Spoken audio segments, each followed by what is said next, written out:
we will see how we can work with unique constraint in MySQL.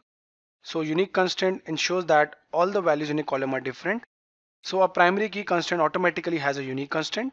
And always remember, a table can have many unique constraints, but only a single primary key constraint is allowed for a table.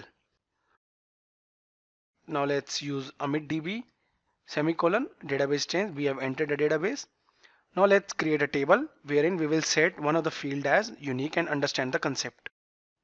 So here create table, table name employee, bracket press enter, empid, let's set data type as int and not null, comma press enter. Now set first name and last name.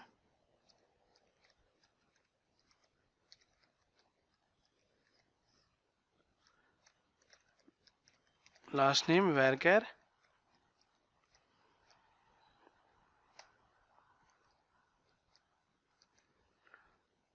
Now set unique for empid as I have told you before.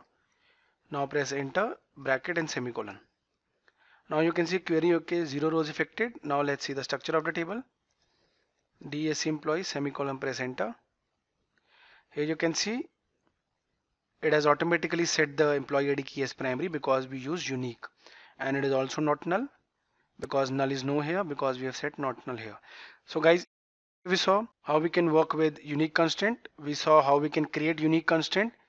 We created empid column as unique constraint and it automatically got set as primary key.